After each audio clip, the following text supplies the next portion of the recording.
መሰረተ ድንጋይ በዚህ ቀን ላይ ሁላችሁንም እንኳን አደረሳችሁ ማለት እወዳለሁ። ሁላችሁንም እንኳን ጌታ ረዳችሁ።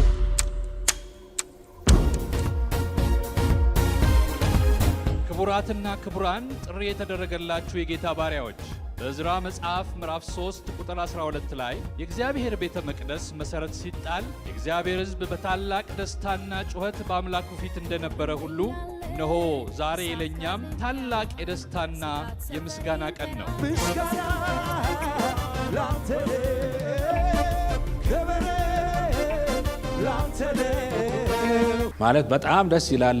በዚህ እድሜ ለቀጣዩ ትውልድ የሚሆን የግንባታ የመሰረት ድንጋይ ለመጣል እንደዚህ ማሰብ በጣም ትልቅነት ነው። ዛሬ ስናወራ እኔ ጌታን በተቀበልኩበት ዓመት ነው ሐዋርያው ዳንኤል ለወንጌል ሥራ የወጣው 1963። ወዳጄን ወንድሜን ሐዋርያው ዳንኤልን እንኳን እግዚአብሔር ለዚህ አደረሰ። ወንጌል ብርሃንን ያሻገረና እዚህ ቦታ ያደረሰ ማንም ሰው አይደለም፣ እግዚአብሔር ራሱ ነው። እግዚአብሔር በክብሩ፣ እግዚአብሔር በኃይሉ፣ እግዚአብሔር በስልጣኑ፣ እግዚአብሔር በማንነቱ ሁሉ በሙላአት ያደረበት ስፍራ መንበረ ጸባዖት። ይህንንም ስፍራ መንበረ ጸባዖት ያደርግልን።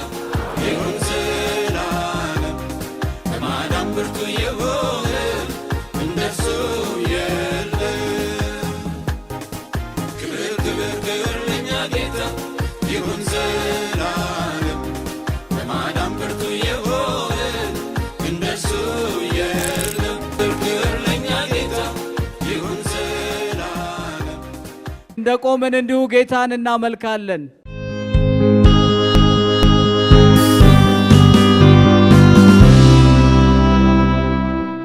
ሃሌሉያ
ክርስቲያን ዛሬ በምታስቀምጠው መሰረተ ድንጋይ በዚህ ቀን ላይ ሁላችሁንም እንኳን አደረሳችሁ ማለት እወዳለሁ።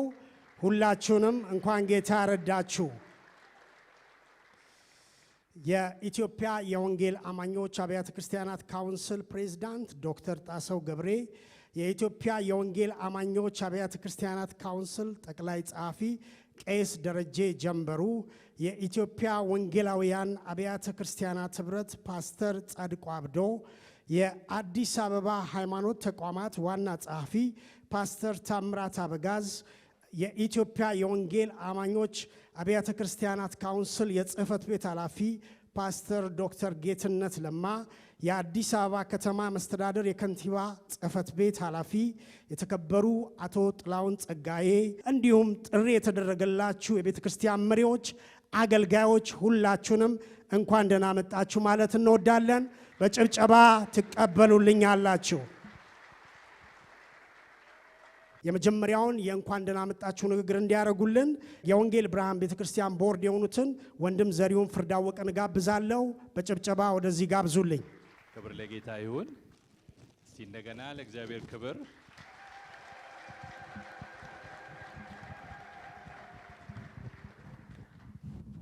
የእንኳን አደረሳችሁ መልእክቱን በንባብ መልክ አቀርባለሁኝ። የተከበሩ የወንጌል ብርሃን ዓለም አቀፍ ቤተክርስቲያን ዋና መጋቢ ሐዋርያ ዳንኤል መኮንን፣ የተከበሩ የኢትዮጵያ ወንጌል አማኞች አብያተ ክርስቲያናት ካውንስል ፕሬዝዳንት ዶክተር ጣሰው ገብሬ፣ የተከበሩ የኢትዮጵያ ወንጌል አማኞች አብያተ ክርስቲያናት ካውንስል ጠቅላይ ጸሐፊ ቄስ ደረጀ ጀንበሩ፣ የተከበሩ የኢትዮጵያ ወንጌል አማኞች አብያተ ክርስቲያናት ካውንስል ጽሕፈት ቤት ኃላፊ ዶክተር ጌትነት ለማ፣ የተከበሩ የኢትዮጵያ ወንጌላውያን አብያተ ክርስቲያናት ህብረት ፕሬዝዳንት ፓስተር ጻድቁ አብዶ፣ ክቡር አቶ ጥላውን ወርቁ የአዲስ አበባ ከተማ መስተዳድር የከንቲባ ጽሕፈት ቤት ኃላፊ፣ የተከበራችሁ ጥሪ የተደረገላችሁ ከፍተኛ የመንግስት ተወካዮች፣ የተከበራችሁ ጥሪ የተደረገላችሁ የቤተ እምነት መሪዎችና አገልጋዮች፣ የተከበራችሁ የቤተ ክርስቲያኒቱ የሥራ አመራር ቦርድ አባላት፣ የተከበራችሁ የወንጌል ብርሃን ዓለም አቀፍ ቤተ ክርስቲያን አገልጋዮች፣ ጥሪ የተደረገላችሁ እንግዶቻችንና ቅዱሳን የክርስቶስ ቤተሰቦች፣ ከሁሉ አስቀድሜ ቤተ ክርስቲያኒቱን በመወከል ሁላችሁንም በጌታችንና በመድኃኒታችን በኢየሱስ ክርስቶስ ስም ሰላም እያልኩ ጥሪያችንን አክብራችሁ ስለተገኛችሁ እግዚአብሔር ይባርካችሁ ለማለት እወዳለሁ።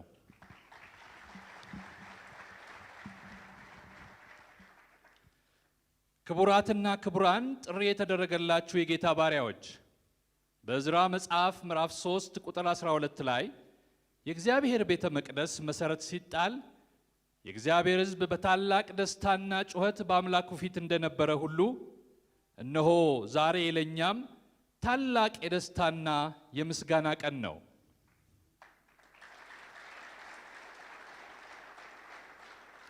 በመሆኑም ዛሬ ጥሪ በተደረገላቸው የኢትዮጵያ ወንጌል አማኞች አብያተ ክርስቲያናት ካውንስል ከፍተኛ አመራሮች፣ የኢትዮጵያ ወንጌላውያን አብያተ ክርስቲያናት ህብረት ፕሬዝዳንትና የቤተ እምነት መሪዎች፣ አገልጋዮችና ምእመናን እንዲሁም የመንግስት ከፍተኛ ባለስልጣናት በተገኙበት የቤተ ክርስቲያኒቱ ዋና መጋቢ ፓስተር ዳንኤል መኮንን የቤተ ክርስቲያኒቱን የጸሎትና የአምልኮ ማዕከል ግንባታ የመሰረተ ድንጋይ ለማስቀመጥ በዚህ ስንሰባሰብ የቤተ ክርስቲያን የግንባታ ፕሮጀክት እያስጀመርን ብቻ ሳይሆን ይልቁንም ለመጪው ትውልድ የእምነት መሰረትና ለከተማችንም በረከት የሚሆን የግንባታ መሰረት እየጣልን እንደሆነ እናምናለን።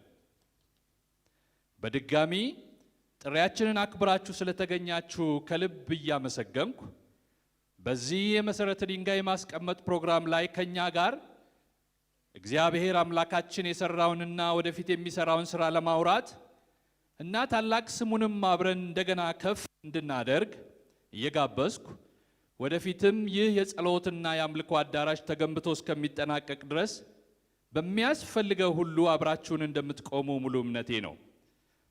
እግዚአብሔር ይባርካችሁ። እግዚአብሔር ኢትዮጵያንና ሕዝቦቿን ይባርክ። አመሰግናለሁ።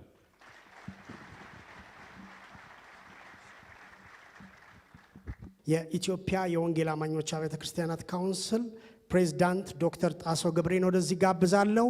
ሁላችሁም በአክብሮት ወደዚህ ትሸኙልኛላችሁ። ኢየሱስም ሰላም እላችኋለሁ። እንደምን ሰነበታችሁ? ለዚህ የተቀደሰ ቀን፣ ለዚህ ደግሞ የግንባታ ድንጋይ የሚጣልበት ቀን እንኳን እግዚአብሔር በሰላም አደረሳችሁ። እኔ ያው የፕሮቶኮሉ ነገር እንደተጠበቀ ነው በሚል ነው ማልፈው፣ መዘርዘሩ ይከብደኛል። ማንኛውም ዋና መጋቢ ሐዋርያ ዳንኤል መኮንንን ሳልጠቅስ ማለፍ አልችልም። እንኳን እግዚአብሔር ያደረሰዎት፣ እግዚአብሔር ረዳዎት ማለት እፈልጋለሁ። ማለት በጣም ደስ ይላል። በዚህ እድሜ ለቀጣዩ ትውልድ የሚሆን የግንባታ የመሰረት ድንጋይ ለመጣል እንደዚህ ማሰብ በጣም ትልቅነት ነው። እግዚአብሔር ይባርካችሁ ማለት እፈልጋለሁ። እኔ ያው በዚህ ዓመት ብዙ ቦታ ላይ መሰረት ድንጋይ መጣል ጀምሬያለሁ። የሚገርም ነው። ማለት ይሄ የግንባታ ስራ መጽሐፍ ቅዱሳዊ ነው። መጽሐፍ ቅዱሳዊ ነው። አንደኛ ነገር እንግዲህ እዚህ ያላችሁ ሌሎቻችሁም በሚዲያ የምትሰሙ መስማት ያስፈልጋል። አንደኛ ሌተስት የሆነ በዚህ ዘመን በጣም ጥሩ የሆነ በፍጥነት ማስጨረስ የሚያስችል ቴክኖሎጂዎች አሉ። ስለዚህ የመጨረሻ ያለውን የቴክኖሎጂ በፈጠራ የታከለ ነገር እሱን ተጠቀሙ ለማለት ነው። በደንብ መጠቀም ያስፈልጋል። አሁን የድሮ ነገር ቀርቷል።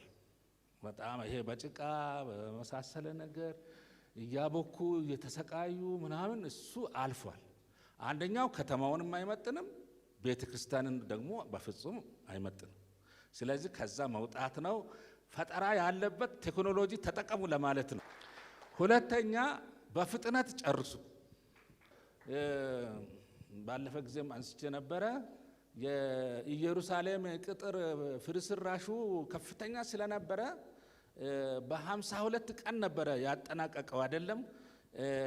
የዘመኑ ሰዎች በቴክኖሎጂ ሲጠና በ3 ዓመት ተኩል የማያልቅ ግንባታ ነው በ52 ቀን አለቀ የሚለው።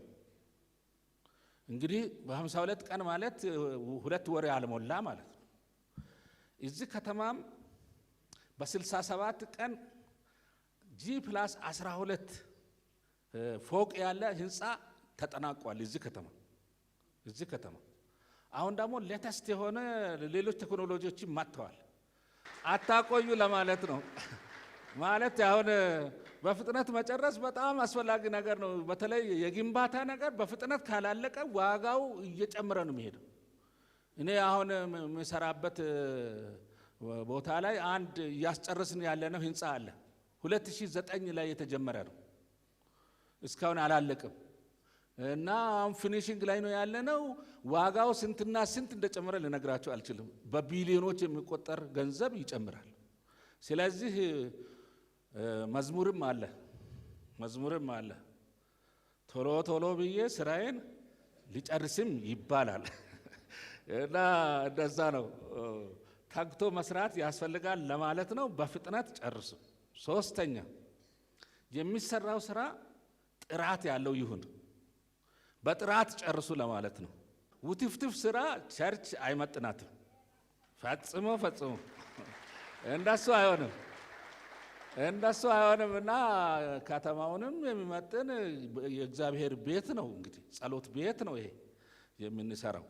ስለዚህ እኔ ከገጠር ነው የመጣሁት፣ የገጠር ልጅ ነኝ። ገጠር ላይ ያለው ነገር ወደዚህ አይምጣ ፈጽሞ እና ይሄ ትልቅ ከተማ ስለሆነ ጥራት ያለ ስራ ይሰራ ለማለት ነው። እንደው ቃሉ የሚለው እግዚአብሔር ሙሴን ያስጠነቀቀው ባሳየው ዲዛይን መሰረት እንድትሰራ ተጠንቀቅ ነው የተባለው።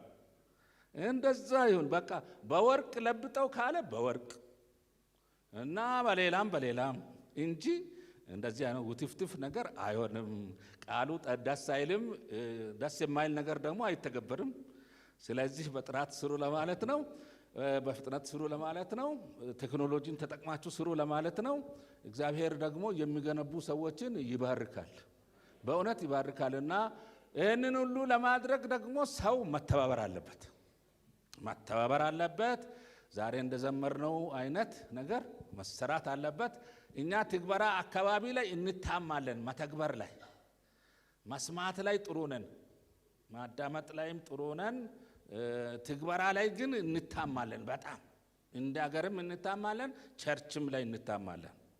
እንደው ከዛ እንውጣ ለማለት ነው። እንደ ካውንስል እንግዲህ ጠቅላይ ጻፊም እዚህ አሉ፣ የስራ አስፈጻሚ ኮሚቴ አባላትም አሉ እዚህ። እኛ ማድረግ የሚገባንን የምንችለውን ነገር ሁሉ ለማድረግ ዝግጁ መሆናችንን መግለጽ ፈልጋለሁ። ጌታ ደግሞ ከእናንተ ከሁላችንም ጋር ከእኛም ጋር ይሁን። መልካም ጊዜ ይሁንልን። እግዚአብሔር ይባረክ። አመሰግናለሁ።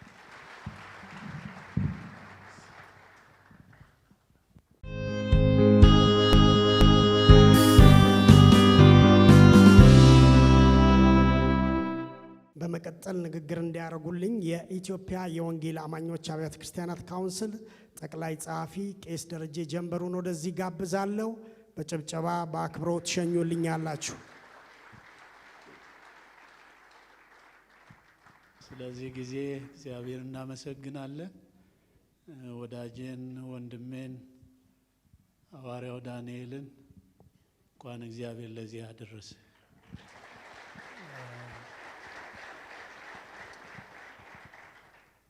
በዘመኑ በእድሜው እኔ ሳቀው አንዳንዴ አንተን ስላንተ ስናገር እንባ ይመጣልና ምን እንዳስነካኸኝ አላቅም።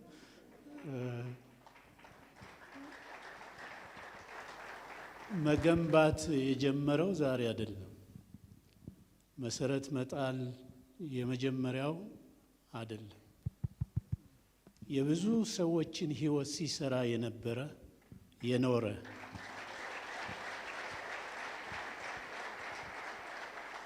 የእግዚአብሔር ሰው ነው። እኔ ብዙ ጊዜ እንግዲህ እንደምታውቁት ሉትራኖች መካነ ኢየሱስ ማለቴ ነው። ሉትራንን ለማታውቁ ፓስተር ጻድቁ በኋላ አስተያየት ይጨምር ይሆናል አይታወቅም። ለማንኛውም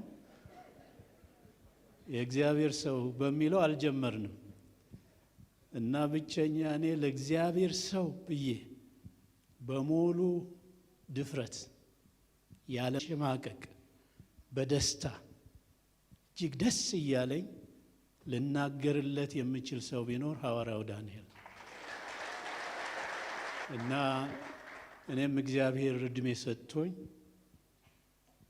እሱ ጋር ዛሬ በመሆናችን ከሌሎች ወገኖች ጋር በጣም ነው ደስ የሚለኝ። ይህም ስራ ፕሬዝዳንታችን ዶክተር ጣሰው እንዳሉት ቶሎ ያልቃል። ምክንያቱም እግዚአብሔር ከኛ ጋር ነው። እግዚአብሔር ያለበት ነገር፣ እግዚአብሔር የጀመረው ነገር በስሙ የሚጣል መሰረት አይዘገይም ብዬ አምናለሁ፣ ይሆናል።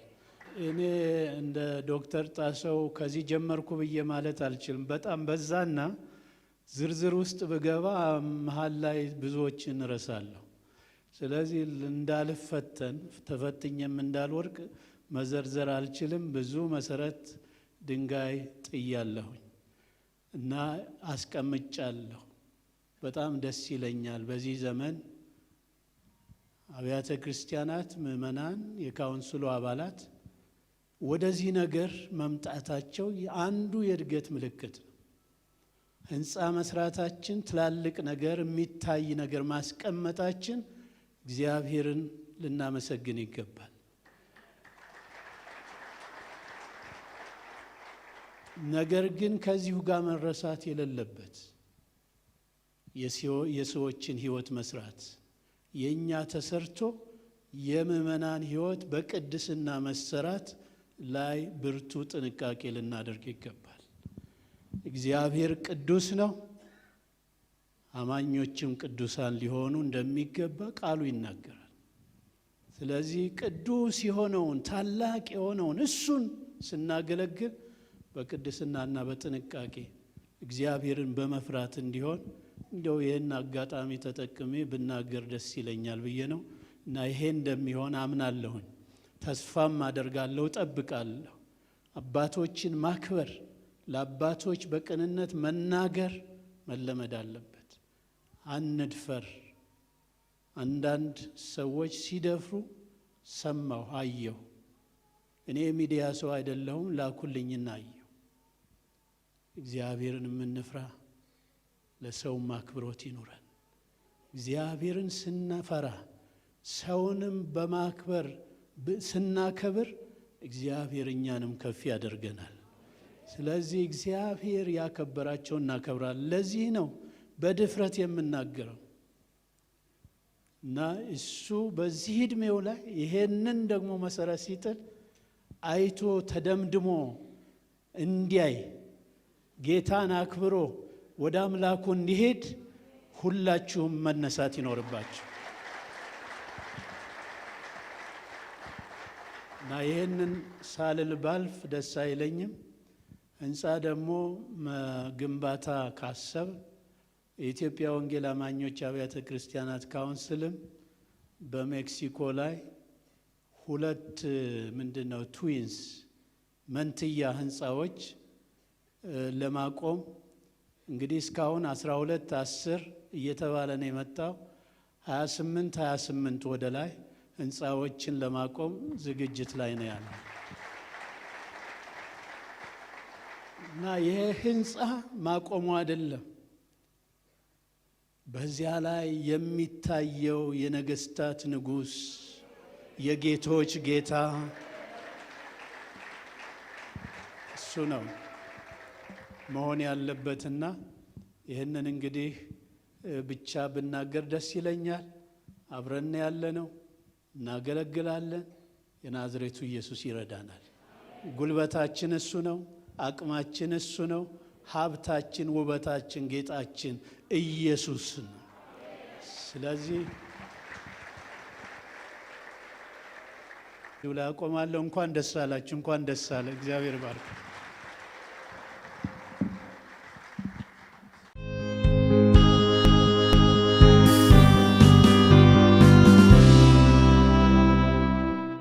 በመቀጠል ወደዚህ የምጋብዛቸው የኢትዮጵያ ወንጌላውያን አብያተ ክርስቲያናት ህብረት ፕሬዝዳንት ፓስተር ጻድቁ አብዶን ነው። ወደዚህ ትጋብዙልኛላችሁ በጨብጨባ። በቅድሚያ ሁላችሁንም ሰላም እላለሁ። ሐዋርያው ዳንኤል ድሮ የነበረበት ቦታ ዛሬ ስናወራ እኔ ጌታን በተቀበልኩበት ዓመት ነው ሐዋርያው ዳንኤል ለወንጌል ስራ የወጣው 1963 እና ያን ጊዜ አንድ የአየር ወለድ አባል የነበረ ስልጣንም የነበረው ሰው እልቅና የነበረው ከግሩፖቹ ጋር ጌታን ተቀብሎ ከሰራዊቱ ተባረሩና ወንጌላዊ ሆነ። ካሳዬ ደገፉ ይባላል። እና ካሳዬ ደገፉ ምን ይላል? ቸርች ውስጥ አንዳንድ ትችት ስላለ ጧት ባንዲራ ሲወጣ ምን ዘምረው መዝሙር አለ ድሮኛ ተጣማጅ አርበኛ ይጓዛል ሲፎክር ብለን እንዘምራለን። ጧት ማታ 10 ሰዓት ደግሞ ትምህርት ቤት ልንሄድ ስንል ደሙን ያፈሰሰ ልቡ እየነደደ ብለን እንዘምራለን። እና ምን አለ እሱ ተጣማጅ አርበኛ ብሎ ሲያወጡን ደሙን ያፈሰሰ ብሎ ሲያወርዱን፣ ተጣማጅ አርበኛ ብሎ ሲያወጡን ደሙን ያፈሰሰ ብሎ ሲያወርዱን፣ እንግዲህ እኛ ስንወጣና ስንወርድ አንኖርም ብሏል መጽሐፍ ቅዱስ። ደግሞ ሙሴ ወደ ተራራው ይወጣል፣ መጨረሻ እዛው ተጠርቶ ነው የሞተው። እኛ ወርደን አንሞትም፣ ወጥተን ነው።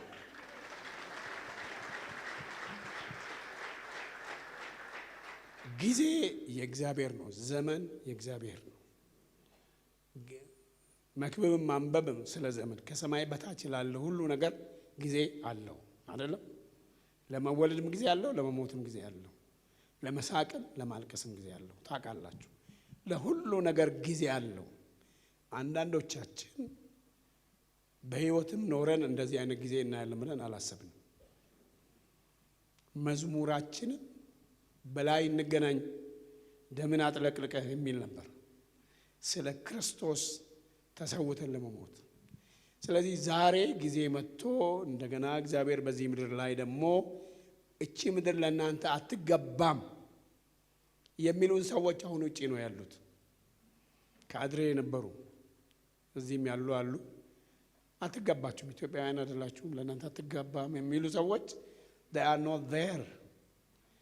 እኛ ድሮም አገር አልጠላንም፣ አሁንም አገር አንጠላም። ድሮም መንግስት አልረገምንም፣ አሁንም አንረግምም። ደርግን ያህል ያሰቃየኝ የለም። አንድ ሰው ስማቸውንም አልጠራ፣ አንተ ደርግ ብዙ ትጠራለህ አሉኝ። እኔ ኃይለ ሥላሴን ወዳቸዋለሁ አቤት ብዬ ብለን እኔና ጓደኞቼ ትንሽ ነፃነት አግኝተን ነበር። ደርግንም አልጠላም፣ የደርግ ባለስልጣኖችን አልጠላም። ግን ከባድ መከራ ያሳለፍንበት ጊዜ ነበር። እሱም አለፈ። ኢህአዴግ መጣ፣ አላሰረንም። እኛን ከኛ ጋር ተደብድበዋል እነሱ። እንደውም አንዳንዶቹ ለሁሉ ጊዜ ስላለው ጊዜውን የማይጠቀም ሰው መጨረሻ ላይ ይጸጸታል። ምን ነው የመምህራኖቼን ቃል በሰማ ብሎ የሚጸጸት ሰው መጽሐፍ ቅዱስ ውስጥ አለ። ስለዚህ ባገኘነው ጊዜ እግዚአብሔር በሰጠን እድል የካውንስሉ ፕሬዝዳንት ባሉበት ሁኔታ ጠቅላይ ጸሐፊውን ብለዋል፣ ተባብረን መስራት ነው። የሁላችንም ነው። የአንድ ቤተ እምነት የአምልኮ ቦታ ቢገነባ ለሁላችንም። ስለዚህ ተባብረን እንድንሰራ ያስፈልጋል። ትናንትናም ሆነ ዛሬ አሁን እግዚአብሔር ጊዜ ሰጥቶን የመሰረት ድንጋይ ለማኖር እንግዲህ ጊዜውም እድሜውን ፈቅዶ ያለንበትም ሁኔታ ፈቅዶ እናኖራለን። ባናኖርም እንኖራለን። መቼውንም ቢሆን እንኖራለን። ስለዚህ የወንጌል ብርሃን ቤተክርስቲያን ሐዋርያው ዳንኤል መኮንን እንኳን ደስ አላችሁ። በጸሎትም በምንችለው ማንኛውም ነገር እኔ ኢትዮጵያ ወንጌላውያን ቤተክርስቲያን ነው ኪየናውን ያለሁት። አይ ቲንክ ከኔ በኋላ የሚመጣ ሰው ይኖራል።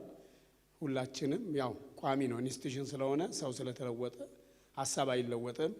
አብራችሁን እንቆማለን። ምክንያቱም የወንጌል ብርሃን ቤተክርስቲያን የኢትዮጵያ ወንጌላውያን ቤተክርስቲያናት አባል ትንሽ ቆየት ካሉ አባላት አንዷ ስለሆነች በአገልግሎታችሁም ሆነ አሁን በመሰሩትም ነገር በምንችለው በጸሎታችንና በምንችለው ሁሉ ከጎናችሁ እንቆማለን። በርቱ፣ ስሩ። ጌታ መከናወን ይስጣችሁ እና በሰው ሕይወት ላይ በምትሰሩት አትታሙም። እግዚአብሔር ደግሞ ለሁላችንም ሕያዋን የሆኑትን ህንፃዎች ለመስራት ጥበቡንም አቅሙንም ጸጋውንም ይስጠንላለሁ። አመሰግናለሁ።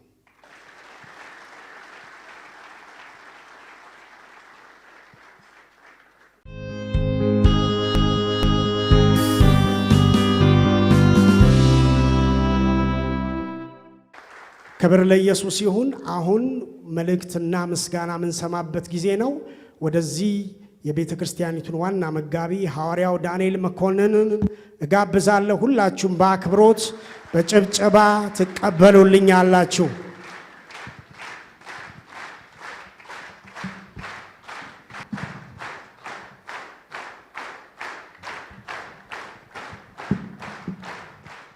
በአላችሁበት ስፍራ እንደቆማችሁ ስለዚህ ጌታ በትልቅ እልልታና ጭብጨባ ክብር ስጡልኝ። አጠገባችን ያለውን ሰው እንኳን እግዚአብሔር ለዚህ ታላቅ ቀን አደረሰ ብለን ሰላም ካልን በኋላ እንቀመጣለን። ወደ መጽሐፈ ኢያሱ ወልደ ነዌ ምዕራፍ 4 ሄደን ከቁጥር 1 እስከ 7 ያለውን 7 ቁጥሮች ብቻ አነባለሁ። መልእክት ነው፣ መንፈሳዊ መልእክት ለማስተላለፍ ነው የምፈልገው። ይሄንን አስገራሚ ቀን በመመርኮዝ ወይንም መሰረት በማድረግ ኢያሱ ምዕራፍ 4 ላይ ቁጥር 1 ላይ እንዲህም ሆነ ሕዝቡ ሁሉ ዮርዳኖስን ፈጽመው በተሻገሩ ጊዜ እግዚአብሔርም ኢያሱን ከሕዝቡ ከየነገዱ አንድ ሰው 12 ሰዎች ምረጥና በዮርዳኖስ መካከል የካህናት እግር ከቆመበት ስፍራ 12 ድንጋዮች አንሱ፣ ተሸክማችሁም በዚህ ሌሊት በምታድሩበት ስፍራ አኑሯቸው ብለህ እዘዛቸው። ኢያሱም ከየነገዱ አንዳንድ ሰው ከእስራኤል ልጆች ያዘጋጃቸውን 12 ሰዎች ጠራ። ኢያሱም አላቸው፣ በአምላካችሁ በእግዚአብሔር ታቦት ፊት ወደ ዮርዳኖስ መካከል እለፉ። ከእናንተም ሰው ሁሉ በእስራኤል ልጆች ነገድ ቁጥር በጫንቃው ላይ አንዳንድ ድንጋይ ከዚያ ይሸከም። ይህም በመካከላችሁ ምልክት ይሆናል። ልጆቻችሁም በሚመጣው ዘመን የእነዚህ ድንጋዮች ነገር ምንድን ነው ብለው ሲጠይቋችሁ እናንተ በእግዚአብሔር ቃል ኪዳን ታቦት ፊት ዮርዳኖስ ውሃ ስለተቋረጠ ነው። ዮርዳኖስም በተሻገረ ጊዜ ዮርዳኖስ ውሃ ተቋረጠ። እነዚህም ድንጋዮች ለእስራኤል ልጆች ለዘላለም መታሰቢያ ይሆናሉ ትላቸዋላችሁ የሚል ቃል አለ። እንግዲህ ራሱ አሁን የመሰረት ድንጋይ ስለመጣል ስንል ይሄ ሀሳብ መነሻ ሊሆነን ይችላል ብዬ አምናለሁኝ። አንድ በተታገዙኝ ብዙዎቹ ትንሽ አጠር ስላደረጉ እኔ ደግሞ የቆምኩት ትንሽ መንፈሳዊ መልእክት ለመስጠት ስለሆነ በትዕግስት እንድታደምጡኝ እናገራለሁ። ይሄ ክፍል ለብዙዎቻችን እዚህ ለተሰበሰብን በጣም የታወቀ ነው። ባለፈው እሁድ በአንደኛው አጥቢያችን ላይ ነበርኩ።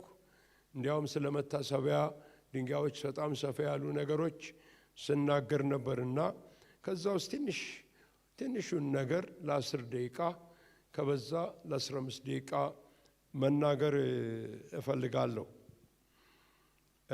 ይሄም መናገር የምፈልገው ነገር ኢያሱ ዮርዳኖስን ካሻገራቸው በኋላ የሰጣቸው መመሪያ ነው። ይሄም መመሪያ ምንድነው? እንደምናውቀው ከወጡ በኋላ ከየነገዱ ከ12ቱ ነገድ ማለት ነው ከእስራኤል አንዳንድ ሰው ተመረጠና እያንዳንዱ ሰው ድንጋይ ተሸክሞ ከዮርዳኖስ እንዲያወጣው ያም ድንጋይ ደግሞ በዛ ስፍራ እንዲተክሉት ይሄንን ተናገራቸው ማለት ነው። እና ያ ለእስራኤላውያን ዮርዳኖስን መሻገር አዲስ ዘመን ነው። በቃ የቀደመው ነገር ሁሉ አልፏል፣ ሄዷል። አሁን አዲስ ዘመን መጥቷል። በድሮ መንፈስ፣ በድሮ አካሄድ፣ በድሮ ሁኔታ ሳይሆን በአዲስ ነገር እግዚአብሔር ከእንግዲህ ወዲህ ያራምደናል፣ ይወስደናል ብሎ ለመናገር እንደፈለገ አስባለሁ። በዚህ በዮርዳኖስ መሻገርን ስናስብ ትንሽ ቀይ ባህርንም ጠቀስ ማድረግ እፈልጋለሁ። ምክንያቱም ሁለቱ ስፍራዎች ናቸው እስራኤላውያን የተሻገሯቸው በድንቅ ሁኔታ ሁለት ባህሮች ናቸው። የመጀመሪያው ቀይ ባህር ነው። ቀይ ባህርን ሲሻገሩ እንደምታውቁት ሙሴ በትሩን ይዞ ወደ እግዚአብሔር ጮሆ ውሃውን በመታው ጊዜ ደረቅ መሬት ሆነላቸው ይላል። የሕዝቡም ዓይን ሁሉ ሙሴ ላይ ነበረ። ነገር ግን ወደ ዮርዳኖስ ሲመጡ ወደ መተላለፊያው ቦታ ላይ ሲደርሱ ያው ዮርዳኖስ ተዘርግቶ በዛ ጠበቃቸው። በተሰጠው መመሪያ መሰረት ኢያሱ ያደረገው ነገር የእግዚአብሔርን ታቦት የተሸከሙት ካህናት በጣም በርቀት አንዳንዶች እንደውም 2 ኪሎ ሜትር በሚያህል ርቀት ነው ይላሉ እና ቀደም ብለው ገብተው በእግሮቻቸውን በውሃ ውስጥ ያሳልፉ ያስቀምጡ ብሎ እግዚአብሔር ተናገረ። በዛ ጊዜ ዮርዳኖስ ቆመ። ለማለት እዚህ ላይ ለመጥቀስ የፈለኩት ነገር ቀይ ባህርን በተሻገሩበት ጊዜ ሙሴና በትር ነበረ። ወደ ዮርዳኖስ ግን ሲመጡ ዮርዳኖስ ግን በመጡበት ጊዜ የእግዚአብሔር ታቦት ነበር ከነሱ ጋር። በእግዚአብሔር ታቦት ደግሞ ታቦቱን ልዩ ያደረገውና ኃይል እንዲኖረው ያደረገ፣ ክብር እንዲኖረው ያደረገ፣ ስልጣን እንዲኖረው ያደረገ በውስጡ የነበረው የእግዚአብሔር ቃል ነው። ስለዚህ አሁን የታቦቱ ጉዳይና የታቦቱም ክብር በውስጡ የነበረው በሀገራችን እንደሚባሉት ሁለቱ ጽላቶች የሙሴ ጽላቶች እንደሚባለው እነዛ ናቸው። ያ ቃል ነበረ ያሻገራቸው ያመጣቸው። ወንጌል ብርሃንን ያሻገረና እዚህ ቦታ ያደረሰ ማንም ሰው አይደለም፣ እግዚአብሔር ራሱ ነው።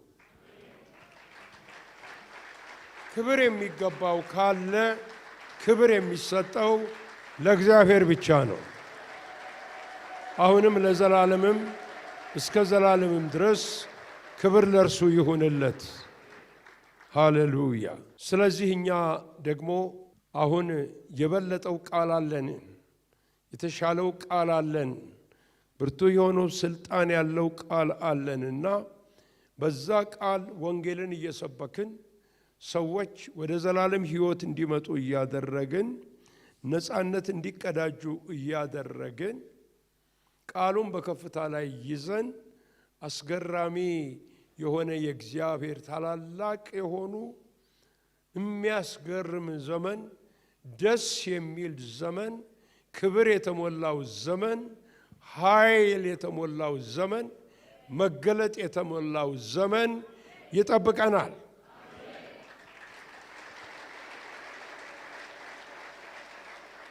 ይሄ ለአንድ ቤተ ክርስቲያን ብቻ አይደለም፣ ለክርስቶስ ቤተ ክርስቲያን በጠቅላላ በኢትዮጵያ ምድር ላይ የሚጠብቃት ወገኖች ሆይ ይሄ ነው። ስለዚህ ዮርዳኖስን ስናስብ አንድ አራት ነገሮች ከዮርዳኖስ ጋር የተያያዙትን ተናግሬ አንድ ሁለት ሐሳቦችን አክሌ ጨርሳለሁ። አንደኛ ዮርዳኖስን ስታነቡ ቃሉ እንዳነበባችሁት ዮርዳኖስ ማለት ተግዳሮት ማለት ነው። ተግዳሮት ቻሌንጅ ስትመለከቱት በቃሉ ላይ ተዘርግቶ ለእስራኤላውያን ትልቅ ቻሌንጅ ነበረ፣ ትልቅ ተግዳሮት ነበረ። በቃ አታልፉም ብሎ መንገዱን አጥሮ ያዘው ነበረ፣ ይዞት ነበረ። ይህንንም በጠቅላላ ስትመለከቱ ከስፍራ ስፍራ እንመለከተዋለን። ዮርዳኖስም ሸሸ አልቆመም በፊቱ ተብሎ ስለ ጌታችን ኢየሱስ ክርስቶስ በመዝሙር መጽሐፍ የተጻፈውን እናስታውሳለን። ስለዚህ ወገኖች ሆይ ሁል ጊዜ እግዚአብሔርን ለማገልገል ስንነሳ ተግዳሮት አለ። ተግዳሮትን ማስወገድ አይቻልም። ነገር ግን ተግዳሮት አለ ስንል ደግሞ በተግዳሮቶች ሁሉ ላይ ስልጣን ያለው እግዚአብሔር ከኛ ጋር አለ። ሁለተኛው ዮርዳኖስ ወገኖች ሆይ ወደ አዲስ ዘመን፣ ወደ አዲስ ሕይወት፣ ወደ አዲስ በረከት፣ ወደ አዲስ ነገር የመግቢያ በር ነው። ይሄንንም ስንል ደግሞ ወገኖች ሆይ የትንሣኤ በር ነው፣ የትንሣኤ ስፍራ ነው። ምክንያቱም እዚህ ስፍራ ላይ የሚናገረው ኢያሱ ስለ አዲሱ ትውልድ ነው። አዲስ ትውልድ በፊታችሁ ያለው እያለ ነው የሚናገረው። ትውልድ አለ። ይሄ ወገኖች ሆይ የማንኛችንም ቤት አይደለም፣ የልጆቻችን ቤት ነው፣ የልጅ ልጆቻችን ቤት ነው። ከዛም በኋላ ለሚመጡት ነው። እንደገናም ደግሞ ጌታ እስኪመጣ ድረስ ብዙ ነፍሳት የሚድኑበት ነው። ሃሌሉያ። ትውልድ አለ በፊታችን። እግዚአብሔር ይመስገን። ስራን ስንሰራ ሁል ጊዜ ትውልድን እያሰብን እንስራ። ትውልድን እያሰብን እንስራ። በዮሐንስ ወንጌል ምዕራፍ 4 ላይ አንድ አስገራሚ ታሪክ አለ፣ ሁላችሁ የምታውቁት። ጌታችን ኢየሱስ ክርስቶስ በያዕቆብ ድንኳን ተብሎ በምትጠራው ስፍራ ያዕቆብ በሰራት ስፍራ በሰራት ማለት በቆፈረው ምንጭ ባፈለቀበት ጉድጓድ አጠገብ ሆኖ የሰራውን ስራ እናውቃለን። ለዛች ሳምራዊት ሴት እንዴት እንደመሰከረ እናውቃለን። በጣም በጥልቀት ነበር የቆፈረው ሲሰራ ያዕቆብ 70 ሜትር ወደ ታች ነበረ እና ወደ 10 ሜትር ስፋት የነበረው ነበር ይባላል።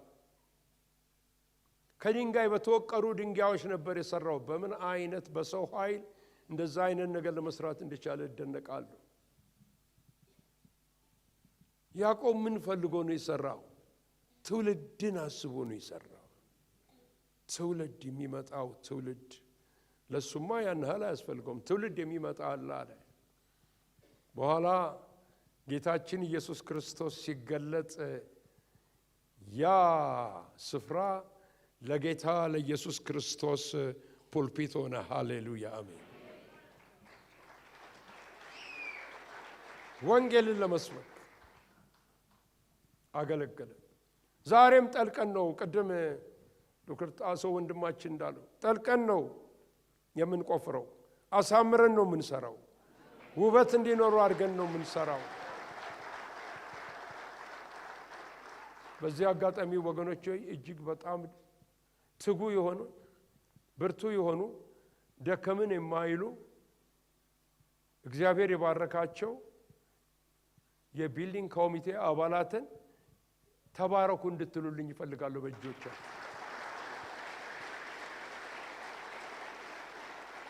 የትንሣኤ ቦታ ነው። አዲስ ትውልድ ወጣ፣ ትንሣኤ አገኘ። በጣም የሚገርም ታሪክ አለ። በሁለተኛ ነገሥት ምዕራፍ 5 ላይ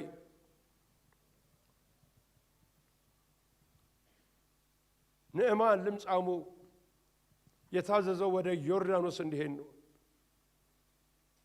7 ጊዜ ብቅ ጥልቅ በል ሲለው በጣም ከብዶት ነበር። እንደምታውቁት በአገሬ የተሻሉ ውሃዎች ሲኖሩ የውሃ እዚህ ድረስ ደክሜ ለምን መጣው? ነብዩ እጁን ጭኖ ተፈወስ የሚለኝ መስሎኝ ነበር አለ። እግዚአብሔር ግን የራሱ አሰራር አለው። እንደምታውቁት 7 ጊዜ ብቅ ጥልቅ ብሎ ሲወጣ ትንሣኤ አገኘ።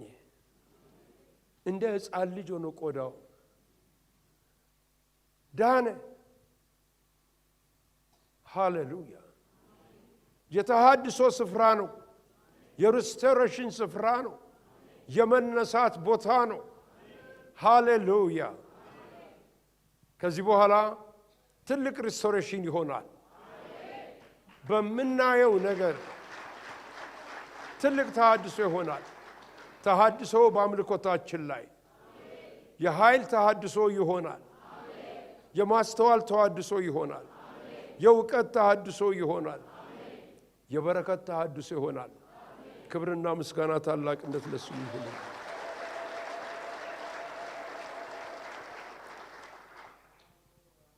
ሶስተኛው ወገኖች ሆይ ወደ ዮርዳኖስ መቅረብ ማለት ከተሻገሩ በኋላ እጥፍ ኃይል መቀበል ነው። እጥፍ ኃይል መቀበል ነው። ያው ታሪኩን ታውቃላችሁ። የኤልሳና የኤልያስን ታሪክ በደንብ እናውቃለን። ወደ ዮርዳኖስ መጡ። አብረው ብዙ ከተሞችን አልፈው ከመጡ በኋላ ዮርዳኖስ ላይ ደረሱ። ሲደርሱ ዮርዳኖስ ያው ቻሌንጅ ነው። አትሻገሩም ነው፣ አታልፉም ነው። ነገር ግን የእግዚአብሔር ሰው መጎናጸፊያውን አነሳ፣ መታው ይላል። ደረቅ መሬት ሆነ። ሁለቱም በደረቅ መሬት ተሻገሩ። ከዛ በኋላ እንደምታውቁት ምን ትፈልጋለህ አለው። ጥያቄህ ምንድን ነው? ለምንድን ነው እንደዚህ አብዝተህ የምትከተለኝ? ምንድን ነው ጥያቄህ? ጥያቄህን ግልጽና ቀጥተኛ አድርጋ አምጣልኝ። እግዚአብሔርም የሚለን እንደዚህ ነው። መልስ የሚያገኝ ክርስቲያን፣ መልስ የምታገኝ ቤተ ክርስቲያን ቀጥ ያለ ግልጽ የሆነ አጭር የሆነ ጥያቄ ያላት ቤተ ክርስቲያን ናት። ጥያቄውን አመጣ። ባንተ ላይ ያለው ጸጋ፣ ባንተ ላይ ያለው ቅባት፣ ባንተ ላይ ያለው ክብር በኔ ላይ 2 እጥፍ ሆኖ ይምጣ። ከለመኑ አይቀር እንደዚህ ነው። ለምን በትልቁ ለምን አንለምንም? በፍርድ ቤት አትሄዱ? የሚከሳቸው የለም። ትልቅ ለምንሃል ብሎ ፍርድ ቤት የሚያቆመን ሰው የለም። እግዚአብሔር ትልቅ ነው። ስለዚህ ትልቅ ነገር እንጠይቀዋለን። ወገኖች ሆይ ለተዘጋጃችሁ የእግዚአብሔር እጥፍ የሆነ ባርኮትና መጎናጸፊያ ይጠብቃቸዋል። የኢትዮጵያ ቤተ ክርስቲያን እኔ ትንቢታዊ ቃል ነው፣ ብዙ ጊዜ መልእክቶች ትንቢታዊ ናቸው። ወንጌል ብርሃን ብቻ ብዬ አልናገርም። እዚህ ብዙ የእግዚአብሔር ባሪያዎች የተቀባችሁ አላችሁ። ከዚህ በኋላ ወገኖች ሆይ መንገዳችን ቢያምር እንደ እግዚአብሔር ቃል ብንራመድ ዮርዳኖስን እናልፈዋለን። እጥፍ የሆነው የእግዚአብሔር ቅባት በእናንተና በምድራችን በኢትዮጵያ ላይ ይመጣል። ጠባብ አትሁኑ። ሰብሰብ አድርጋችሁት እኛ ብቻ አትሁኑ። የእግዚአብሔር ኃይል፣ የእግዚአብሔር ክብር በቤተ ክህነት ላይ ይወርዳል። በኦርቶዶክስ ቤተ ክርስቲያን ላይ ይወርዳል። በካቶሊክ ቤተ ክርስቲያን ላይ ይወርዳል። ስሙን በሚጠሩ ላይ ሁሉ ይወርዳል። ክብር ይሁንልን። ሃሌሉያ አሜን። ኢትዮጵያን የሚፈውሳት ይሄ ነው። ሌላ የሚፈውሳት ነገር የለም ወገኖች። ኢትዮጵያን የሚፈውሳት አሁን አንድ ፍጹም የሆነ ፍቱን የሆነ የሚሰራ ሙከራ የማያስፈልገው ነገር የእግዚአብሔር ጉብኝት ብቻ ነው። ይሁንልን፣ ይደረግልን፣ ይፈጸምልን፣ ይምጣልን። ክብር ለስሙ ይሁንልን። ሃሌሉያ አሜን። አራተኛ ወገኖች ሆይ ዮርዳኖስ ሲዘረጋ የእግዚአብሔር ኃይል በሚያልፍበት ጊዜ ልጁ ኢየሱስ ክርስቶስ በሚያልፍበት ጊዜ ይከፈታል። ጌታ ኢየሱስ ክርስቶስ ሉቃስ እንደጻፈው በሉቃስ 11:5-10 ልክ ሲወጣ ጸለየ ይላል። ሰማያትም ተከፈቱ። ለኔ የወቅቱ መልእክት ሰማያት ተዘግተውብናል የሚል አይደለም። ለኔ የወቅቱ መልእክት ወገኖች ሆይ ድርቅ ይሆናል የሚል አይደለም። በስጋችን ስናይ አዎ እንደዛ ሊሆን ይችላል። በስጋችን ስናይ እንደዛ ሊሆን ይችላል። በመንፈስ ግን ስናይ ግን ወገኖች ሆይ እግዚአብሔር እኛንና ምድሪቱን አዘልሎ ሰማያትን ይከፍተልናል። ከሰማይ የሚመጣ በጎ ነገር አለ። ሃሌሉያ። ኢየሱስ በጸለየበት ጊዜ ያ ሆነ፣ ሰማያትም ተከፈቱ፣ ከሰማይም ድምፅ መጣ። ሃሌሉያ። እርግብም በላዩ ላይ በአካል መልክ በላዩ ላይ መጣ ይላል። የምወደው ልጅ እርሱ ነው፣ ስሙት። በየሄድኩበት ስፍራ ሁሉ ይሄንን ነው የምናገረው። ሰማያት በላያችን ላይ ተከፍተው ከእግዚአብሔር የመጣ ከእግዚአብሔር የሆነ ከእግዚአብሔር የሚሰጥ ነገር እኔ ኢትዮጵያን ነው የማስበው። አንድ ወንጌል ይኸው ሰፋ እንበል። ኢትዮጵያ ላይ የሚመጣ በጎ ነገር ከእግዚአብሔር ዘንድ አለ። በቃ አለቀ። ይሄ ነው ከእግዚአብሔር ዘንድ የሚመጣ በጎ ነገር አለ። ከዛ በኋላ እንደታዘዙት ድንጋዩን አውጥተው በየነገዱ አቆሙ ይላል። እንግዲህ ለልጆቻቸው ንገሯቸው፣ እግዚአብሔር ያደረገውን ድንቅ ነገር ንገሯቸው፣ አስታውቋቸው። ይሄ ድንጋይ ምንድናቸው እነዚህ ድንጋዮች ቢሏችሁ፣ እነዚህ ድንጋዮችማ እግዚአብሔር ዮርዳኖስን ደረቅ መሬት አድርጎልን ከፍሎልን እንዳሻገረን የሚናገሩ ምስክሮች ናቸው ይበለን። እግዚአብሔር ለልጆቻችን የምንናገረው ታምር ድንቅ ነገር አያሳጣ። ክብርና ምስጋና ታላቅነት ዘላለማዊነትና ኃያልነት ለአምላካችን ለጌታችን ይሁን።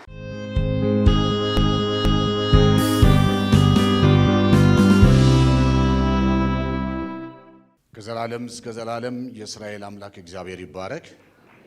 ክብር ለእግዚአብሔር ይሁን። ይህንን ጌታ እንደገና በእልልታ በጭብጨባ እንድናከብረው ጠይቃችኋለሁ። እግዚአብሔር አምላካችን ለዚህ ቀን ስላበቃን ምሕረቱን ስላበዛልንና በእድሜያችን ላይ ቀን ጨምሮ ስለሰጠን ለዚህ ታላቅ የደስታ ቀን ደግሞ ተካፋዮች ሁላችንንም ስላደረገን ክብር ለእግዚአብሔር ለአምላካችን ይሁን።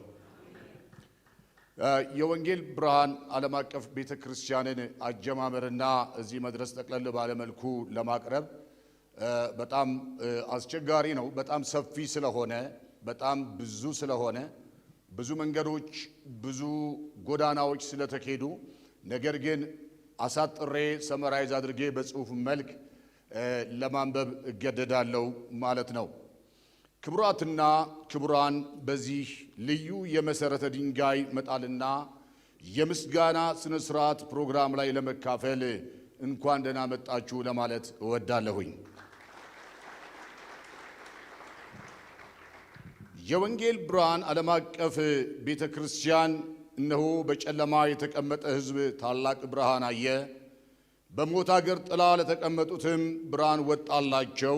ማቴዎስ ወንጌል ምዕራፍ 4 ቁጥር 16 ተብሎ በተጻፈው የወንጌል ቃል መሰረት እግዚአብሔር በፓስተር ዳንኤል መኮንን ልብ ውስጥ ባስቀመጠው ራእይ አማካኝነት የኢየሱስ ክርስቶስን ወንጌል በመላው ኢትዮጵያና ከኢትዮጵያም ውጪ ባሉ የዓለም ሀገራት ውስጥ በማሰራጨት ላይ ትገኛለች።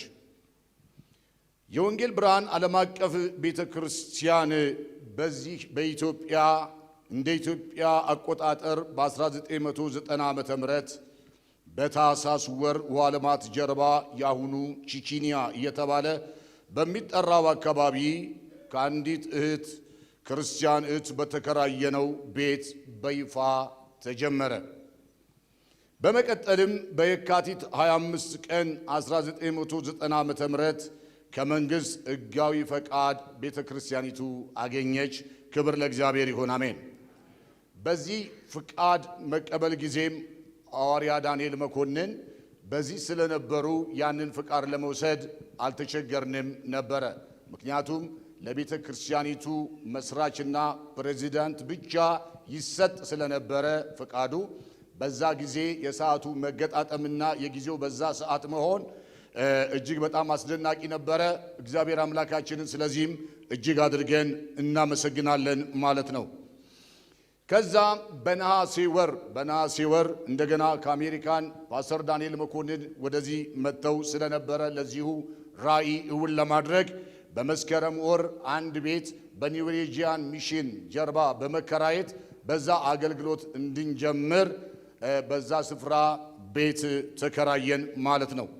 በኒውሬጂያን ሚሽን አጠገብ ያለው ግቢን በመከራየት መስከረም 6 ቀን 1991 ዓመተ ምህረት ረቡዕ ቀን በዛን ቀን በተዘጋጀው ፕሮግራም ላይ አገልግሎት ስንጀምር በዛን ቀን ብቻ 8 ሰዎች ጌታ ኢየሱስ ክርስቶስን የግል አዳኛቸው አድርገው ተቀብለዋል። ክብር ለእግዚአብሔር ይሁን፣ አሜን። ፓስተር ዳንኤል መኮንን ቤተክርስቲያኒቱ ከተመሰረተችበት ጊዜ ጀምሮ ከቤተሰቦቻቸው ጋር ጠቅልለው እስከመጡበት ጊዜ ድረስ ከአሜሪካን በመመላለስ መጀመሪያ 20 ሰው ቀጥሎም 65 ሰው ቀጥሎም ወደ 120 ሰዎች ውሃ ጥምቀት ለመስጠት ተችሏል። የቤተ ክርስቲያኒቱ እድገት ከዕለት ዕለት እየጨመረ ከገመትነውና ከጠበቅነው በላይ እየፈጠነ በመሄዱ ምክንያት ከቦታ ጥበት ገጥሞን ነበረ። ይህንንም የቦታ ጥበት ለማስተካከል ግራና ቀኝ ካሉ ጎረቤቶቻችን 2 ግቢ በመከራየት በአጠቃላይ 3 ግቢ በመከራየትና በመቀላቀል መጠለያ በመስራት አገልግሎት እየተካሄደ ለብዙ ሰዎች መጽናናትና ፈውስ ምክንያት ሆኗል። ክብሩ ሁሉ ለእግዚአብሔር ይሁን። ይህ የተገኘው የቤተ ክርስቲያኒቱ እድገት ከውስጥም ከውጭም ከባድ ተግዳሮት እንደነበረው ማስታወስ አስፈላጊ እንደሆነ አምናለሁ። ይሁንና ግን በ1993 ነሐሴ ወር ላይ ፓስተር ዳንኤል መኮንን የቤተ ክርስቲያኒቱን እድገትና ፍጥነት ግምት ውስጥ በማስገባት ከቤተሰቦቻቸው ጋር በመሆን ጠቅልለው አዲስ አበባ በመግባታቸው ቤተ ክርስቲያኒቱ አገልግሎቷን በስፋት ማካሄድ ቀጠለች። ይህ እየተካሄደ በነበረበት በዛው ዓመተ ምህረት ቤተ ክርስቲያኒቱን ፑልፒት ለማሰራት እኔና ሐዋርያ ዳንኤል መኮንን አንድ የእንጨት ሥራ ቦታ አብረን ሄደን ነበረ። የምንሄደውም መኪና ስለሌለው በኮንትራት ታክሲ ነበር የምንሄደው። በዛ ያንን ፑልፒት አሰርተን ስንመለስ ታክሲው ተበላሸ። መንገድ ላይ ኢትዮጵያ ሆቴል አካባቢ በዛ ጊዜ ያ ታክሲ የሚገፋው ሰው ስለሚፈልግ ከመኪናው እኔ ስወርድ ፓስተር ዳንኤልም ኮቱን አውልቆ ሸሚዙን ጠቅልሎ ሰብስቦ እኔ አባቴ ስለሆነ አንተ ነው የምለው ከኔ ጋራ መኪና መግፋት ጀመረ። በኋላ አሰብኩኝ ይሄ የእግዚአብሔር ሰው ከአንደኛው ዓለም መጥቶ እዚህ እንደገና በሰባራ ታክሲ መሄድ ሳያንሰው እንደገና ከኔ ጋራ መኪና እንዲገፋ ያስገደደው ነገር ምንድነው ብዬ ሳስብ ራእይ እንደሆነ ገባኝ። ራእይ ዋጋ እንደሚያስከፍል ገባኝ። ይህ ራእይ ግን ዋጋ የተከፈለበት ራእይ ዛሬ አፍርቶ በከፍተኛ ደረጃ የወንጌል ብርሃንን እውን አድርጓል። ክብር ለእግዚአብሔር ለአምላካችን ይሁን፣ አሜን። ይሄ አገልግሎት በሪቫይቫል የታጀበ በኃይል የተሞላበት ስለነበረ የእግዚአብሔር ክብር እየተገለጠ ስለነበር በዓመት 2 ጊዜ የውሃ ጥምቀትና የደቀ መዝሙርና የአገልግሎት ማዘጋጃ ምርቃት ማካሄድ ግዴታ ነበረ። በአንድ ዓመት ከ1500 በላይ ነፍሳት ሲድኑ ከነዚህ መካከል 750 ሰዎች ውሃ ጥምቀት ይወስዱ ነበር። 500 ደግሞ ደቀ መዝሙርና አገልግሎት ማዘጋጃ ይመረቁ ነበር። ባለፉት 28 ዓመታት ወደ 20 ሺህ የሚጠጉ ሰዎች ጌታን አግኝተው የውሃ ጥምቀት ወስደዋል። በዚህ ጊዜ ብቻ ብዙ ሰዎች ከአጋንንት ሥርዓት ተፈተዋል፣ ተፈውሰውማል፣ በሥጋም በነፍስም ተጎብኝተዋል። ይህንን ላደረገ ለእግዚአብሔር ክብርና ምስጋና ይሆንለት። በኖርዌጂያን የነበረው የሪቫይቫል አገልግሎት የቦታ ጥበት በማስከተሉ ምክንያት በእግዚአብሔር ምሪት አሁን ያለንበትን ቦታ ከንግድ ድርጅት ወይም በጊዜው እርሻ ሰብል ገበያ ድርጅት በመከራየት ከፍተኛ ወጪ በማውጣት አዲስ ቤት ከመስራት ባልተናነሰ የወጪውን ቅርጽ ሳይቀይር ውስጣዊውና የግቢውን የመጸዳጃ ቤቶችን በመስራት በ1997 ዓመተ ምህረት መስከረም ወር በዚህ አሁን ባለንበት ስፍራ በመገንባት አገልግሎታችንን በማካሄድ በእግዚአብሔር በአምላካችን እርዳታ ለዛሬው ቀን በቅተናል። ክብር ለእግዚአብሔር ይሁን።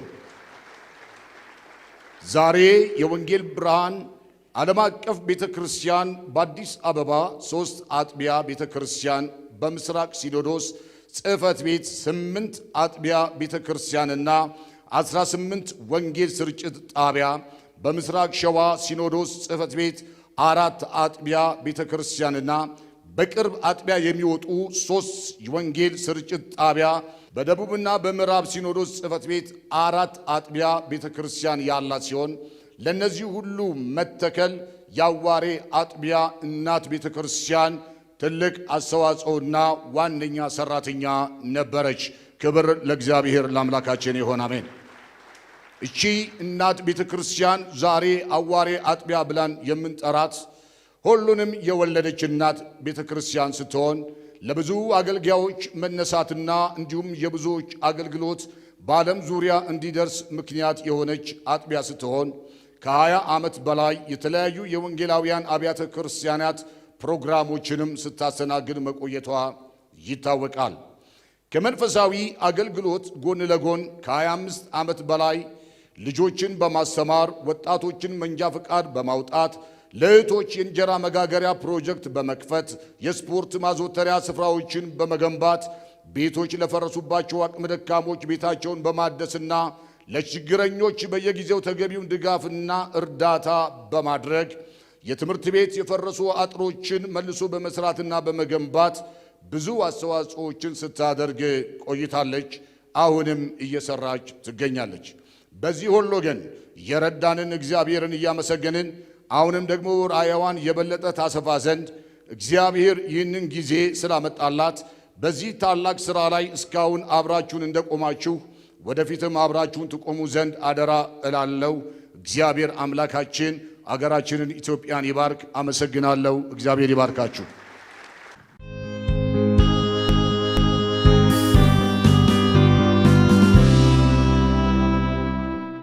የህንፃ ግንባታ ኮሚቴ የሚሰራውን ሊሰራ ያሰበውን ነገር የምናይበት ነው። እንግዲህ ይህንን መርሃ ግብር እንዲያከናውንልን ወንድማችን ሳሙኤል ኢዮብን ወደዚህ ጋብዛለሁ። እሱም በአክብሮት ትቀበሉልኛላችሁ። ንግግሬን በ3 ነጥብ ነው የማቀርበው። ምን፣ ለምን፣ እንዴት። አጠር ለማድረግ ለምን አሁን አስፈለገ የሚለውን አሁን እዚህ ውስጥ ያላችሁ ያላንበት ቆርቆሮ፣ ጣራውም ቆርቆሮ፣ ግድግዳውም ቆርቆሮ፣ መሬቱን አይታችሁታል አይደል? አነጥፈነዋል። ስለዚህ የ28 ዓመት ታሪክ በዚህ መገለጥ የለበትም። የእግዚአብሔር ሥራ በትውልድ ይቀጥላል። ያለፈው ትውልድ 28 ዓመት ሰርቷል። አሁንም እየሰራ ነው። አዲስ ትውልድ እንረከባለን፣ ለሚቀጥለው እናስተላልፋለን። ስናስተላልፍ ግን ቆርቆሮ በቆርቆሮ መሆን የለበትም አይደል? ስለዚህ አንደኛው ምክንያታችን ይሄ ነው። ሁለተኛው ምክንያታችን እንደምታዩት የአማኝ ቁጥር በከፍተኛ ደረጃ እየጨመረ ነው። የአባሎቻችን እየጨመሩ ነው። በአንድ ፈረቃ ሁሉንም ማስተናገድ አልቻልንም። 2 ፈረቃ ነው ያለን። ይህን ነገር መቀየር አለብን። ይህንን ለመቀየር ደግሞ አሁን ያለው በቅቶታል፣ መቀየር አለበት። በቂ ቁጥር ማስተናገድ የሚችል የአምልኮ ስፍራና ተያያዥ ስራዎችን መስራት የሚያስችል ሁለገብ ህንፃ መገንባት ያስፈልጋል። ሁለተኛው ይሄ ምክንያት ነው። ሶስተኛው ፓስተር ዳንኤል ቀደም ብለው እንዳሉት ትኩረት ለወጣትና ለአዲስ ትውልድ ለመጪው። ስለዚህ ለመጪው ትውልድ ካሰብን መጪው ትውልድ ምን ይፈልጋል፣ ምን አይነት ስፍራ ይፈልጋል የሚለውን በዲዛይናችን መመለስ ስላለብን። ሶስተኛ ማህበራዊ አገልግሎቶች በምስሉ ላይ ስትመለከቱት እንደነበረው ቀደም ብሎ የተለያዩ ማህበራዊ አገልግሎቶች ቤተክርስቲያናችን ስትሰራ ቆይታለች ባለፈው 28 ዓመት። አሁን ይሄ ማህበራዊ አገልግሎት ሰፍቶ ጠንክሮ መቀጠል አለበት። ያንን ነገር ለመተግበር የሚያስችል ምቹ መሰረተ ልማት መገንባት ያስፈልገናል። ይሄ ሌላኛው ምክንያት ነው። አራተኛው ምክንያት ደግሞ የባይብል ስተዲ ክላሶች መጨመር አለበት። የሰንዴይ ስኩል ክላሶች መጨመር አለባቸው። እየመጣ እያደገ ያለውን አዲስ የአማኝ ቁጥር ማስተናገድ የሚችል ብቁና ምቹ መሰረተ ልማት ማሟላት አለብን። አምስተኛው ምክንያት ስትመጡ እንዳያችሁት አካባቢያችን በብዙ ነገር ተቀይሯል። በኮሪደር ልማት ምክንያት እኛ ብቻ ነን አሁን እዚህ አካባቢ ጎልተን ቆርቆሮ በቆርቆሮ ነን የምንታየው፣ ምንም እንኳ ውስጡ በእግዚአብሔር ክብር የተሞላ ቢሆንም። ስለዚህ ይህንን የምንሰራው ስራ ከነዚህ ከአካባቢው ጋር ከከተማዊቱ ጋር የልማት ስራዎች ተጣጥሞ ሊሄድ የሚችል ስራ መሰራት ስላለበት ማለት ነው። ለምን ለሚለው ዶክተር ጣሰው ቅድም 5 ነጥብ አንስተዋል። 5ቱንም ይዣቸዋለሁ። ጥራት፣ ፍጥነት፣ ውበት፣ ምቾት በቴክኖሎጂ። ይህንን ነጥቦች በአሁን ሰዓት ከምዕራቡም ከምስራቁም አቅጣጫ ያለውን ቴክኖሎጂ በእነዚህ 5 ቫሪያብሎች እየፈተሽን እንገኛለን። የምናስቀምጠው ነገር የሚመጣውንም ትውልድ ፍላጎቶች እንዲሁም ደግሞ ይቺ ቤተክርስቲያን ህፃናቶች፣ ወጣቶች፣ አዛውንቶች፣ አካል ጉዳተኞች ሁሉንም ሰብስባ የያዘች ቤተክርስቲያን ስለሆነ እያንዳንዱ የማህበረሰብ ክፍል የተለየ ፍላጎት ስላለው ፍላጎቶቹን ሊያሟላ በሚችል መልኩ የዲዛይን ምላሽ መሰጠት ስላለበት ከጊዜ ከገንዘብ ከውበት እና ከምቾት አንጻር ምቹ የሆነ ቴክኖሎጂን ኤክስፕሎር እያደረግን እንገኛለን። አሁን ላሳያችሁ የምፈልገው ነገር በታሳቢነት እንድትይዙልን የምንፈልገው ይህን ዲዛይን ከተሰራን በኋላ የተለወጡ በርካታ እውነታዎች ስለነበሩ እነዛን እውነታዎች ሊያንጸባርቅ በሚችል መልኩ የዲዛይን ክለሳ፣ የቴክኖሎጂ መረጣና ቀጣይ የምንሄድባቸውን አቅጣጫዎች እየሰራን ስለምንገኝ ነገር ግን የምንፈልገውን ቫሪያብሎች ስለሚያሟሉልን እንድትመለከቱት እንጂ የመጨረሻ እንዳልሆነ ማሳሰብ ፈልጋለሁ። አንድ ቪዲዮዋን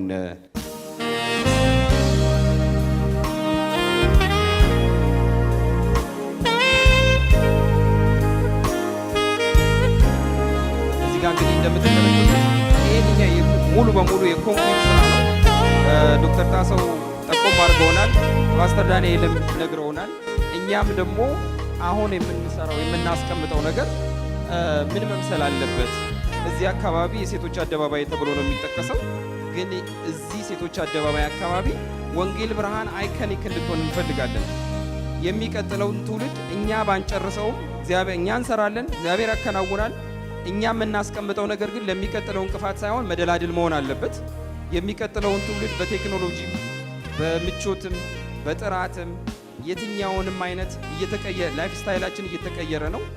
ነገሮችን ከግምት ውስጥ በማስገባት መሬት ላይ ያለውን እውነታ በማንበብ እነሱን ሊያንጸባርቅ በሚችል መልኩ ይከለሳል፣ እየተከለሰ ነው። ስለዚህ እዚህ ውስጥ ግን እንደምትመለከቱት የተነሳንባቸውን ፍሬ ነገሮች ቤተክርስቲያናችን የምታስተናግዳቸውን የህብረተሰብ ክፍሎች ልዩ ፍላጎቶች ምንድናቸው ከሚል የተነሳ ነው የዲዛይን ኮንሰፕቱ እዚህ ላይ ለማንጸባረቅ ሞክረናል። ይሄ ልባችን ላይ ያለውን ከማስቀመጥ አንጻር እንጂ ኢንድ ፕሮዳክት እንዳልሆነ አስቡት። መጨረሻ ላይ የምናስቀምጠው ግን እግዚአብሔርም ይረዳናል። ዶክተር ጣሰው ምንም አያሳስቦት፣ የምናስቀምጠው ነገር አይከኒክ ነው የሚሆነው። እንጀምረዋለን። ስንጀምረው ግን ተመልሰን የማንቆጭበት ነገር ነው የምናስቀምጠው። ስለዚህ በዚህ እግዚአብሔር ይረዳናል።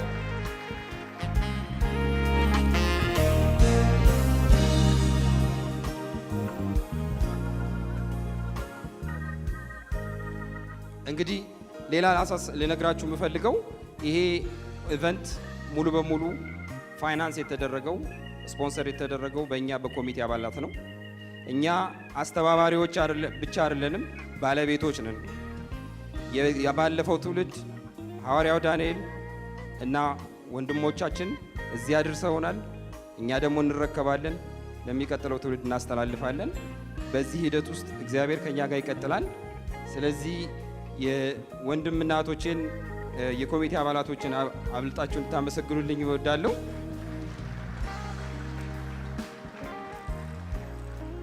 እንግዲህ እስካሁን እዚህ ድረስ ደርሰናል። ይሄ ስራ እና የምንቀይረው ስራ የበለጠ መሬት ላይ እንዲወርድ ወደ ስራ እንጀምራለን። ወደ ስራ መንቀሳቀስ እንጀምራለን። እንደጀመራችሁ ከኛ ጋር እንደምትቀጥሉ ተስፋ እናደርጋለን። በቅርቡም ደግሞ ዓለም አቀፍ የሆነ ጎፈንድሚ ካምፔይን ይኖረናል። ያንን ስራ ከጀመርን በኋላ የምናከናውነው ይኖራል። በዛም ደግሞ እናንተም የእናንተ ዘመዶች፣ ወንድሞች፣ ጓደኞች በዚህም ያላችሁ በውጭም ያላችሁ ከኛ ጋር እንደምትቆሙ ተስፋ እናደርጋለን። የምታደርጉትን ድጋፍና በጸሎትም በገንዘብም በእውቀታችሁም የምታደርጉትን አበርክቶ አስቀጥላችሁ እንድትቀጥሉ በትህትና እለምናችኋለሁ። እግዚአብሔር ይስጥልኝ። አመሰግናለሁ።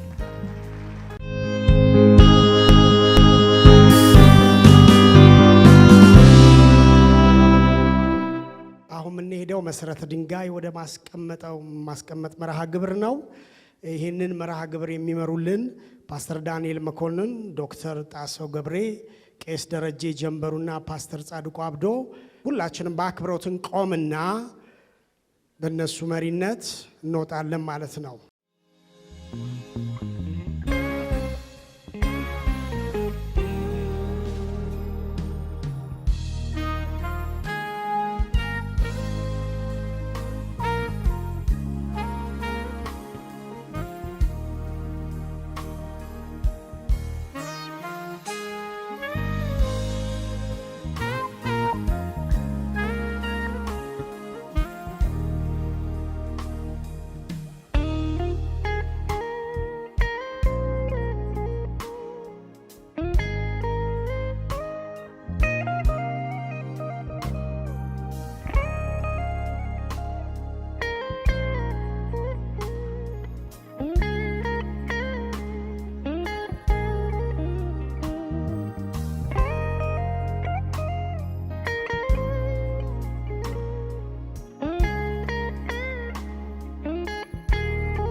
በጭብጨባ ሲሚንቶ እየተደረገ ነው። ክብር ለእግዚአብሔር ይሁን።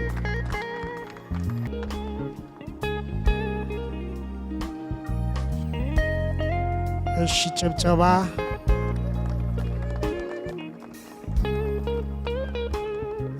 የመሰረተ ድንጋዩን በግራና ይቀመጣል። ሁላችንም እናጨበጭባለን።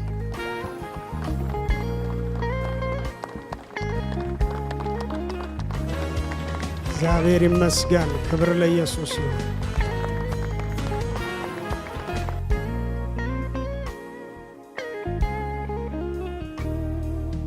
ክብር ለእግዚአብሔር ይሁን።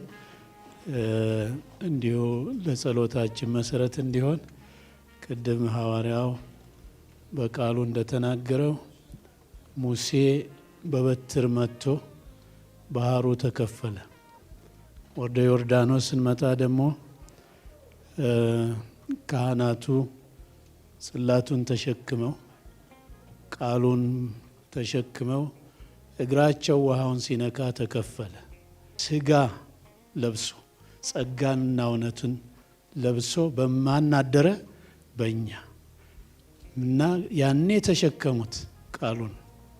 አሁን ግን በእኛ አድሮ ይሰራል። ስለዚህ ይሄ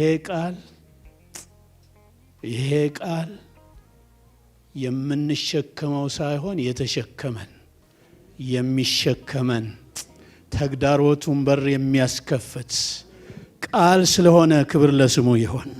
በመጀመሪያ የነበርክ ቃል ዛሬ በዚህ ቦታ ይህንን መሰረት ስናስቀምጥ ክብርህ ይገለጥ። እጆችህ በዚህ ላይ ይዘርጉ።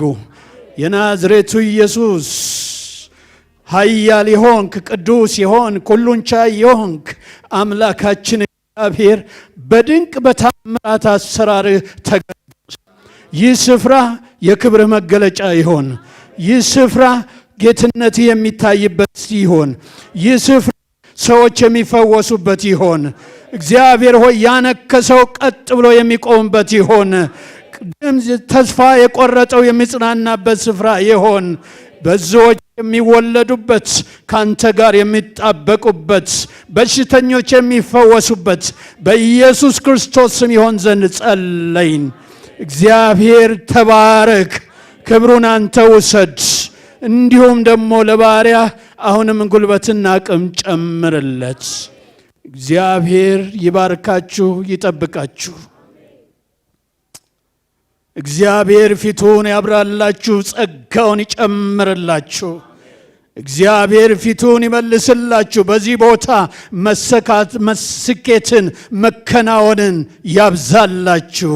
በአብ በወልድ በመንፈስ ቅዱስ ስም አሜን። ክብር ለእግዚአብሔር ይሁን።